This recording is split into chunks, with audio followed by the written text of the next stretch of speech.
Welcome to Lunch Money. Coming up, the future of Royal Mail and do we need Daily Post? Why is Tesla making less money? And stick around to find out where Britain's favourite new bank account is.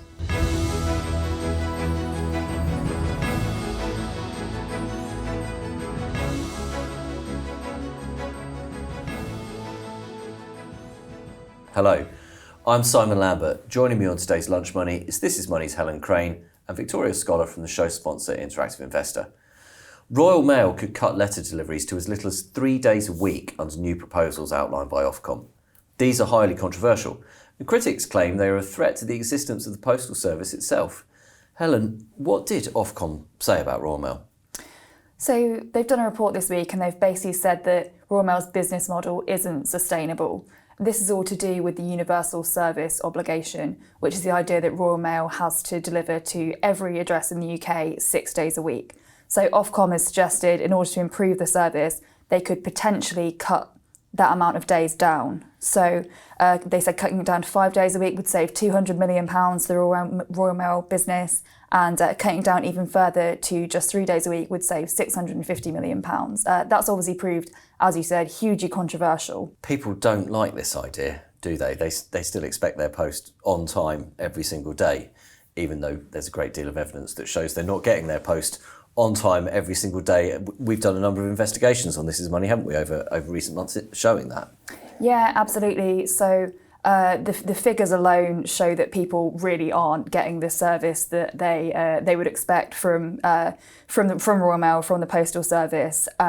Even though we don't send as many letters as we did before, so since 2011 the amount of letters that we send has halved, and still Royal Mail at the end of last year got fined for not delivering letters on time by Ofcom. We've spoken to readers who said they don't get post every day, they'll get a bundle of letters every few weeks, suggesting that they've been backed up in a sorting office somewhere. So it's clear that something has to give at Royal Mail, but does that mean cutting down the days? People aren't going to like that.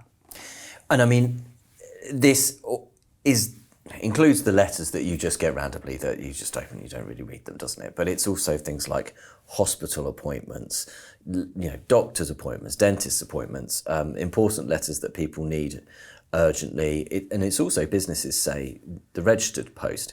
So is there a scenario where we don't need post 6 days a week and cutting it down could make the service better? It could make the service better. Actually, one of the points that Ofcom made is that perhaps they would change the first and second class post system. So a general, a standard letter would take a bit longer, maybe sort of 3 to 4 days to be delivered, but the service would be more reliable. So people have said in this Ofcom survey, they've spoken to members of the public and they've said they don't mind their post being a bit slower, but they want to be able to rely on it actually getting there in the end. So it could be that post is slower, but it does actually turn up. You're right. There are situations where people really need a letter. Appointments, small businesses are quite angry about this idea that they wouldn't get post every day. So could slowing down be a solution? Maybe. Okay, Victoria.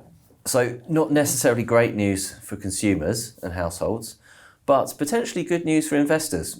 What was the Royal Mail owner's share price reaction to this? So International Distribution Services, which owns Royal Mail, rallied by over 4% on Wednesday. I think this reflects the optimism among investors about the regulator's openness to potential change at the embattled postal service, which is unsustainable at this point. We've seen that the stock is up by about a quarter over the last year, so it has been rebounding quite significantly. But to put it into a longer term context, we're still sharply lower than where we were at the highs during COVID, when there was a lot more dependence on letters when we were in the midst of lockdowns, of course. There was also a vote of confidence from the analyst community as well. JP Morgan raised its price target on the back of this Ofcom release, which really highlights the improvement in sentiment among the analysts as well. So IDS, as it's catchily known, why not abandon a name everybody knows for an acronym that nobody does? Where does it make its money? Royal Mail is not the important part of the business, is it, for investors? It's elsewhere. Yes, that's right. So there's essentially two parts to the business. There's Royal Mail, which we all know, and then there's GLS, which is its overseas parcel business.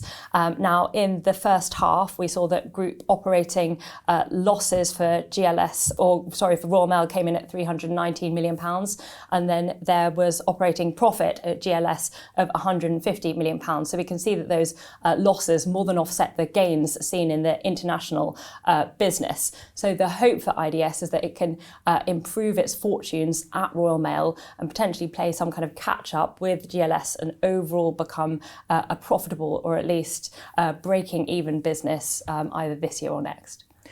Now, across the Atlantic, we've had some very different businesses delivering results.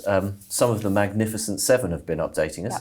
Yeah. Netflix smashed expectations, only to be followed by Tesla disappointing and saying that its profits have fallen. What did Tesla tell us, and why are its profits down by so much?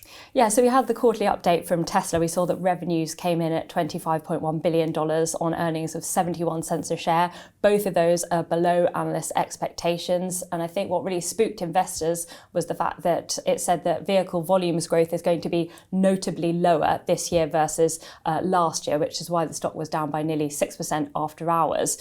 Now, Tesla's been adopting this strategy to cut prices to try and respond to the weak macroeconomic backdrop and sluggish consumer demand. But of course, that has been weighing on profit margins, so it makes profitability that much more challenging.